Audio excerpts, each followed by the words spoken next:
À chaque fois que je reçois ce genre de message, je pense à ce genre de situation. Chérie, tu m'aimes? Ouais, je t'aime, bien sûr. Qu'est-ce que tu m'aimes sur moi? Ta nationalité? Pardon? Ma personnalité? Non, c'est ta nationalité qui compte.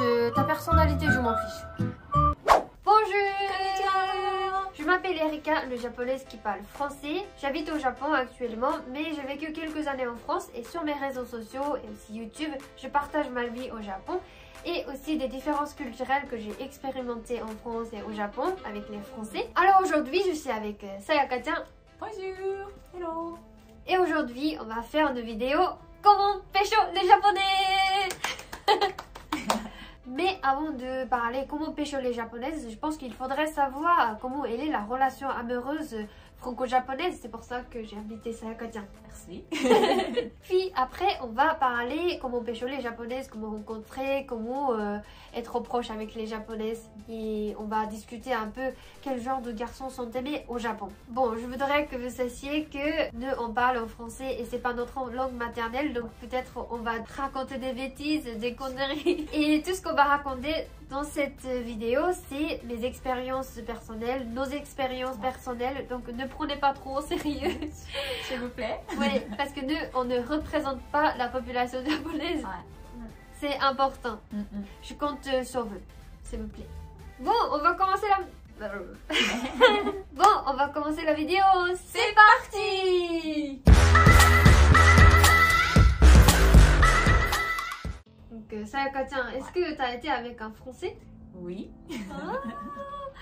Moi, je n'ai jamais sorti avec un Français, donc j'ai juste mon image de couple international, la relation internationale. C'est que je trouve que c'est bien parce que quand c'est un couple international, relation internationale, ils sont conscients qu'ils sont différents et ce genre de gens, ils aiment découvrir des cultures différentes. Donc je pense qu'ils ont beaucoup de découvertes, des échanges culturels. Je trouve que c'est super bien et ils sont prêts à accepter des différences. Je pense que c'est plus facile d'accepter les différences quand c'est un couple international. Par contre, je trouve que c'est super difficile que dès qu'il y a des différences culturelles, des conflits, peut-être l'autre personne dit « Ah, arrête d'être comme typiquement japonaise », quelque chose comme ça. Je sais pas comment vous expliquer, mais je trouve que c'est super fatigant que l'autre personne te dit comme si tu présentais la population japonaise ou alors population française.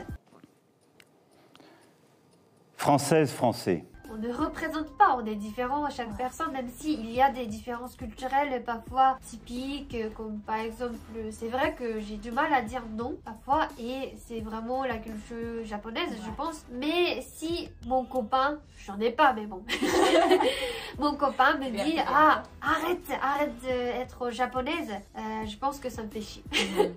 Je pense que je peux pas avoir ce genre de conversation. Si c'est pour se moquer, pour s'amuser, ça va, avec des amis.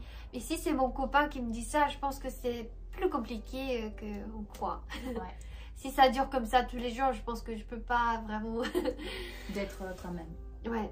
Ouais. Au bout d'un moment, je commence à me dire, ah, il faut pas dire ça parce qu'il me considère comme une japonaise. Donc je pense que c'est... En fait, très compliqué qu'on croit, mais j'ai pas beaucoup d'expérience. Aujourd'hui, j'ai invité Sayaka-chan pour parler plus, donc Sayaka-chan, est-ce que tu peux me raconter? Bah, j'ai pas beaucoup d'expérience non plus, mais je peux te raconter quelque chose peut-être. Alors Sayaka-chan, t'es sortie avec un Français, t'as des expériences, qu'est-ce que t'en penses? En fait, c'est un peu dangereux si tu penses en français copain. C'est comme ça, dans ta tête, c'est une image particulière. J'ai sorti quelques Français, chaque personne avait chaque personnalité. Et tous les gens étaient différents.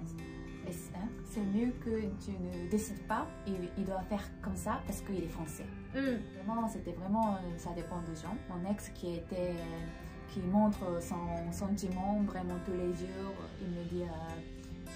il m'aime beaucoup tous les jours, il m'envoie des messages tous les jours. Mais il y avait mon ex qui n'envoyait pas de messages tous les jours, qui ne me touche pas souvent. voilà, et ça, c'était vraiment, ça dépend des jours. Très intéressant. C'est vrai que à l'inverse aussi, il y a beaucoup de clichés sur les japonaises et parfois ça me stresse parce que quand les gens viennent me dire ah japonaises, j'adore les japonaises, ils sont très très gentils. J'ai l'impression qu'il faudrait que je fasse comme des japonais. Ça vraiment ça me stresse. Mais en fait, comme elle vient de dire, on est tous différents, même si on est japonaise. Il y a des japonaises enfin clichés, hein, les typiquement japonaises, mais il y a des japonaises qui sont un peu différents. Donc c'est vrai qu'il faut vraiment absolument pas généraliser. Les Français comme ça, les Japonais comme ça, je suis tout à fait d'accord. Ouais. J'ai une question. Est-ce que la barrière de la langue, la barrière de la différence culturelle, est-ce que ça t'est arrivé? Oui, ça m'est arrivé. Je pense que quand je sors avec un étrangère, je préférais quelqu'un qui parle soit japonais, français, anglais. Au moins 2 langues. Comme ça, c'est facile, plus facile à communiquer dans 2 langues au moins. Avec ton ex, tu parlais quelle langue? Français, anglais et parfois japonais. Oh, 3 langues! 3 langues, oui. Ah, c'est vraiment bien parce que parfois ça n'existe pas un mot en français, un mot en japonais. Oui, c'est vrai, c'est vrai.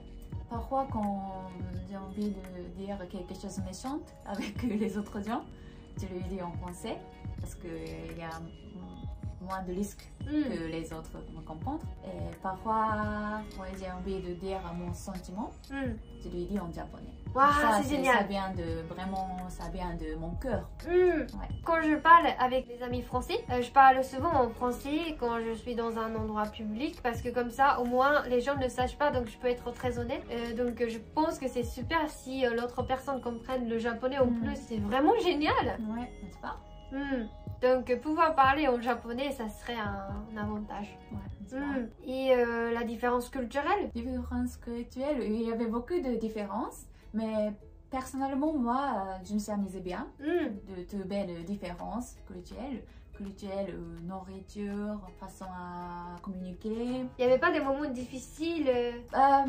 Moi, personnellement, je préférais prendre la douche avant de dormir, mais la plupart des Européens peut-être ils prennent la douche le matin, je crois. Donc c'était un peu difficile pour moi. C'est vrai qu'on voudrait que cette personne soit propre avant de monter sur le lit. Oui, ouais. Japonais, on lave les cheveux et on lave tout le corps avant de dormir.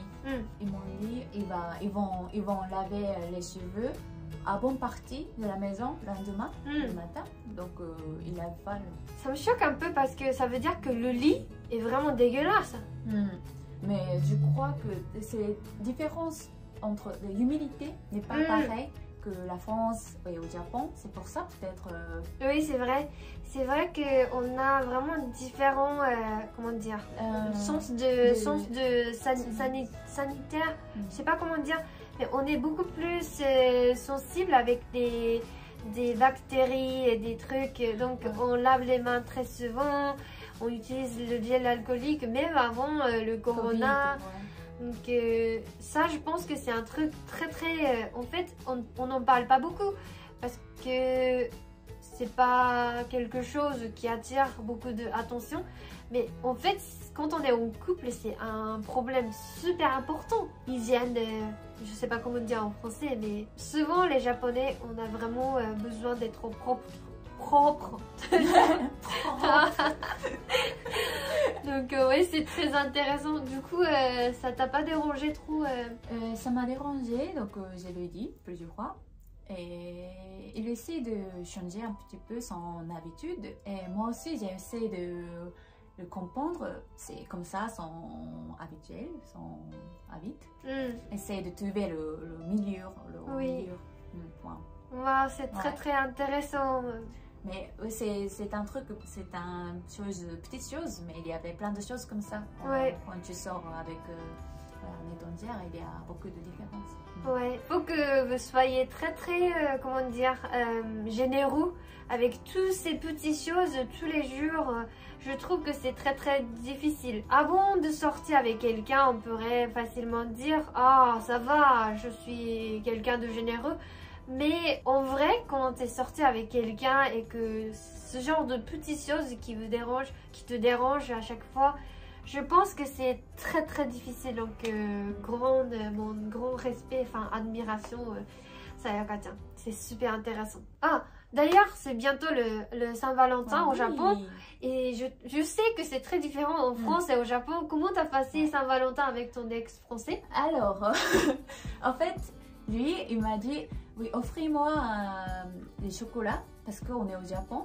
Parce que au Japon, c'est les filles qui offrent des chocolats ou gâteaux pour les garçons. Et pour montrer l'amour, l'amitié. En fait, je lui ai dit, mais non, t'es français, t'es un français. Donc, offrez-moi des fleurs ou je sais pas, les cadeaux. Donc, on a fait au milieu. Il m'a offert des fleurs, une bouquet de fleurs, et moi, j'ai offert un gâteau. Oh, c'est bien la mélange de cultures. En fait, quand on est dans une relation internationale, on peut profiter des avantages de l'autre culture. Ouais, on peut mixer, mélanger. Ça, c'est super. Ouais, c'est vrai que c'est super bien. On peut mélanger, on peut prendre juste le bon côté de chaque culture. Oui, n'est-ce pas? Peut-être si j'ai un copain français, je pourrais manger chocolat pour Saint-Valentin au Japon et Noël aussi. Comme ça, j'aurai plus d'occasion de manger des chocolats. C'est parfait pour toi. Mais bon, c'est peut-être chocolat que je veux et pas un copain. Est-ce qu'il y a quelque chose qui t'a vraiment dérangé, qui t'a remarqué vraiment d'une manière négative? Ouais. En fait, moi, personnellement, j'ai envie de se marier un jour. C'est vraiment dans ma liste de ma vie. J'ai envie de faire la fête de mariage, cérémonie de mariage, fêter avec toute ma famille, tous mes amis. Mais en fait, je sais pas, ça dépend vraiment des gens, mais la plupart de mes amis, ils ne veulent pas se marier. Bah, ça dépend vraiment, ça dépend des gens. Donc peut-être que c'est ma problème de se passer pour se marier, mais je sais pas.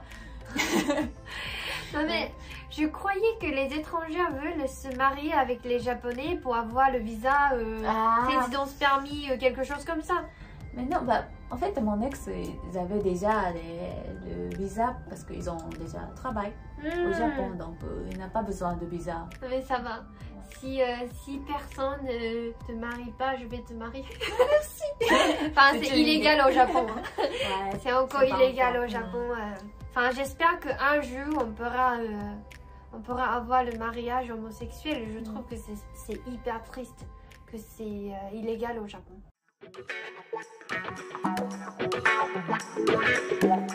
Donc maintenant, on va aborder le sujet peut-être qui vous intéresse le plus. Comment pécho les japonaises? Wow. Est-ce que tu as des idées pour rencontrer les japonais? Comment tu as trouvé ton ex français? Je l'ai rencontré sur l'application qui s'appelle Bumble et un autre il m'a parlé et il m'a dragué au café. Au café? Donc comment il est venu? Il m'a parlé. En fait, j'ai lu un livre en français et il m'a dit ah tu sais parler français? Et j'ai dit oui. Comme ça on commence à parler et on a changé le line. C'est bien, c'est bien. Franchement, parfois, on disait tout à l'heure, pour faire cette vidéo, on disait tout à l'heure que parfois il y a des étrangers qui viennent en disant « Waouh, t'es belle !» Les gens draguent de cette manière en donnant des compliments tout à coup. Et pour les Japonais, je pense que c'est pas top. Dès le début, « Waouh, t'es belle !» Comme ça, tu veux juste te baiser ou quoi? Donc, il faut peut-être avoir des excuses. Donc, quand on rencontre un Japonais ou une Japonaise, on peut peut-être dire ah, tu apprends le français, si comme elle lisait un livre. Ou alors, tu peux peut-être demander quelque chose. Il faut des excuses peut-être pour que ce soit naturel. Ouais. Oui, je pense. Le chemin. Oui, est-ce que vous connaissez où est le statut de Hachiko? Quelque chose comme ça.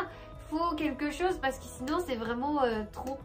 Sauf si c'est le rencontre sur des applications de rencontre.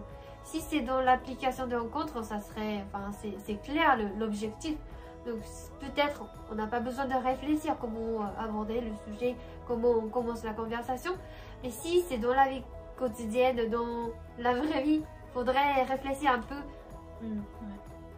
Donc, ta situation, c'était vraiment nickel. Hein. Merci. Une fois qu'on fait la connaissance, on s'est connu, comment on peut être proche? Parce qu'il y en a beaucoup qui m'ont dit c'est difficile d'être proche avec les Japonais, ils sont trop discrets.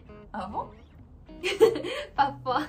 Moi, j'entends parfois les étrangers disant que c'est difficile de faire des amis au Japon. Des amis japonais, pas des amis étrangers. C'est vrai. Donc, est-ce que tu as des idées pour être proche avec les Japonais? C'est mieux que tu prends du temps. Tu essaies de prendre du temps pour être proche, je crois.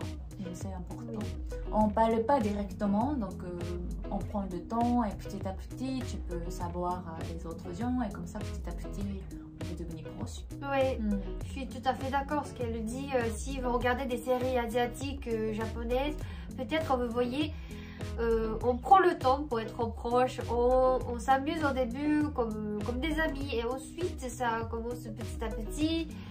On va pas directement tout de suite, c'est un peu gênant pour nous, peut-être. Enfin, je ne peux pas trop généraliser, mais moi j'ai l'impression que quand les étrangers viennent trop vite, je refuse tout de suite. Ouais. Parce qu'on a besoin de temps et des espaces pour être proche. Donc si vous voulez être proche avec les Japonais ou Japonaises, il faudrait que vous soyez un peu plus patient, je pense. Je suis d'accord. Et aussi un peu la communication, c'est mieux que tu parles au moins un petit peu de japonais. Ouais.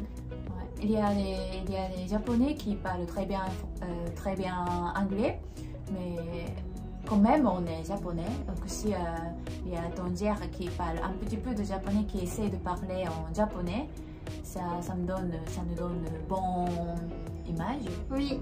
Et nous aussi, on a envie de savoir de toi, on essaie de communiquer avec toi. Donc, même si tu es au Japon pour travailler et tu n'es pas intéressé à apprendre le japonais, la langue japonaise, quand même, essaie d'apprendre quelques mots japonais pour communiquer avec les gens. Ouais, je pense que c'est charmant.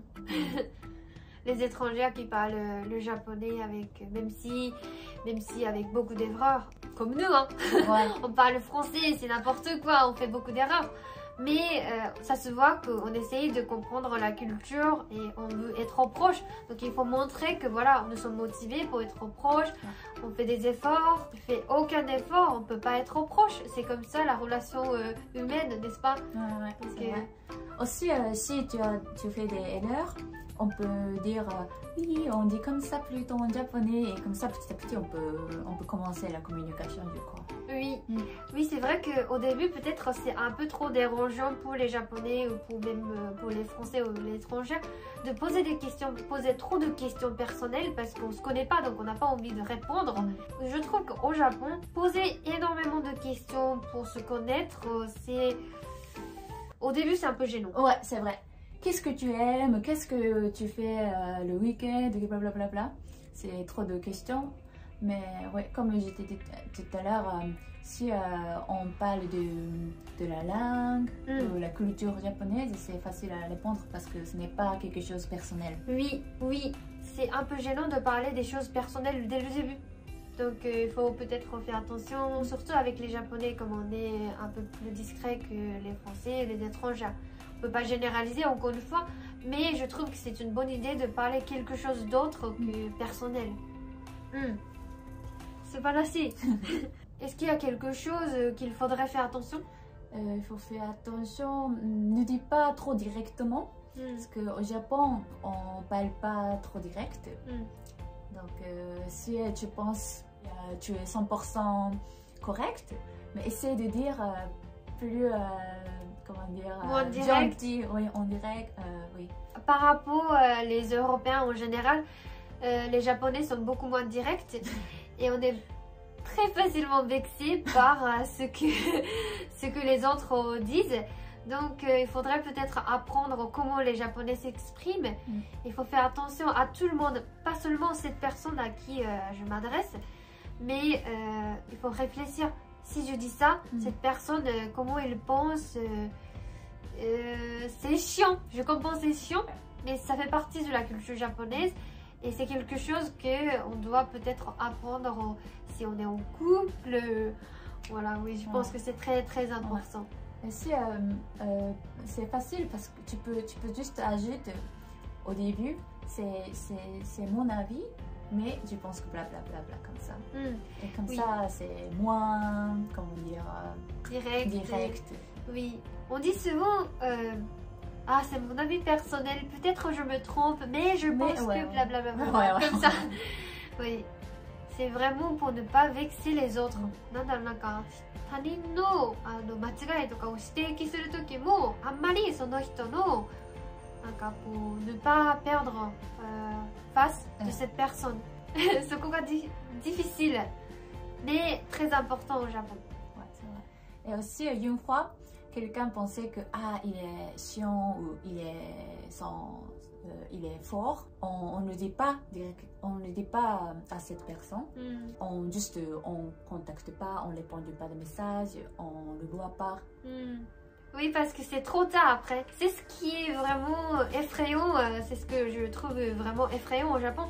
C'est qu'en fait, une fois que tu as fait quelque chose de mauvais, personne ne te dit, mais les gens qui est parti te quittent et tu sais pas pourquoi.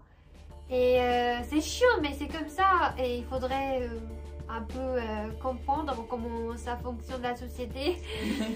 C'est sûr qu'on peut toujours trouver des gens qui sont plus honnêtes. Donc si tu en as marre de ce genre de gens, tu peux ne pas rester avec ces gens. Mais la plupart du temps, ça fonctionne comme ça, la société. Avec des gens proches, c'est pas comme ça, mais avec des gens en général, ça se passe comme ça. Donc il faudrait peut-être comprendre un peu la manière dont on exprime au Japon. Et moi, je trouve qu'une autre chose qui est importante, enfin, qu'il faudrait faire attention, c'est le contact physique. Oui. C'est très différent, je trouve, avec les étrangers et avec les Japonais. Tu n'aimes pas? J'aime pas être touchée. Moi, j'aime bien être touchée. Mais bien sûr, c'est pas avec n'importe qui, c'est bien sûr quelqu'un de proche. Après, avec des gens avec qui je me sens très bien, enfin, j'adore faire le câlin, mais dès le début, j'ai l'impression qu'il y a des gens qui sont très près. Je dis ça... Quand tu parles? Oui, quand je parle, j'ai dit ça dans mes vidéos plusieurs fois, mais il y a des gens qui sont très près avant qu'on soit proche, donc ça je ne supporte pas. Donc attention quand on touche au Japon, il faut qu'on soit proche. Parce que sinon ça fait un peu t'es trop léger, je sais pas comment dire, mais playboy.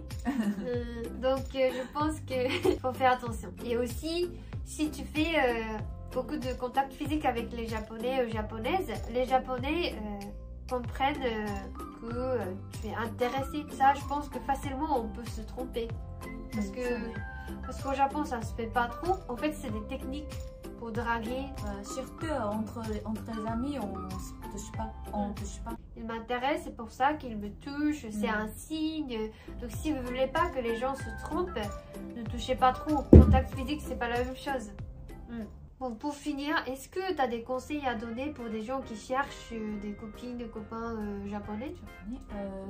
Essaye de comprendre la culture japonaise, mais pas que des animés.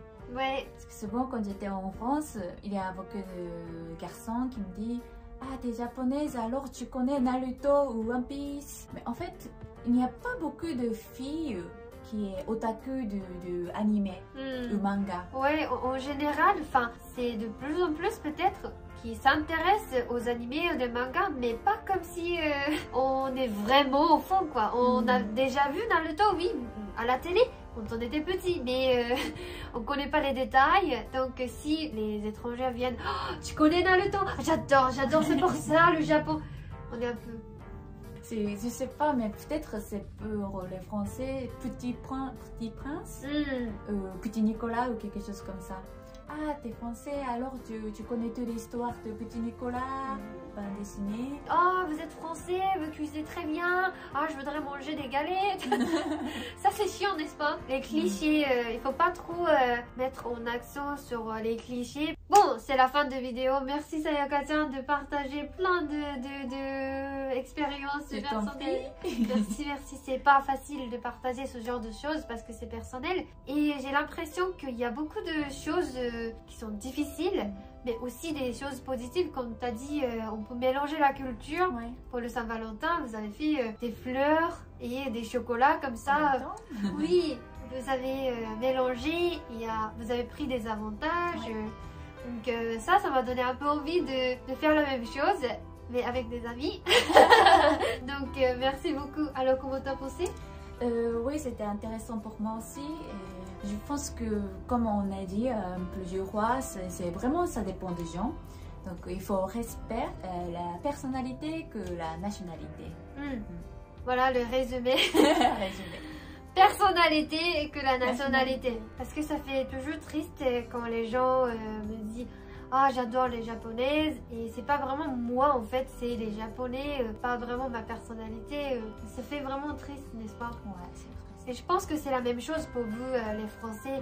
Comme on s'aime les Français et les Japonais en général, la France et le Japon, on a vraiment un lien très fort, l'amitié très fort. Mais c'est peut-être pour ça qu'il y a aussi des déceptions.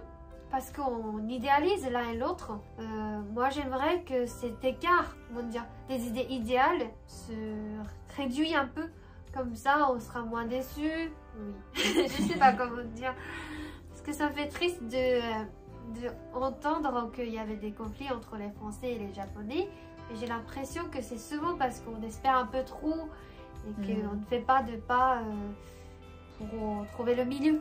Donc voilà, j'espère que cette vidéo vous a plu, vous a servi pour quelque chose. Ouais. Merci beaucoup d'avoir regardé cette vidéo. Matane! Matane.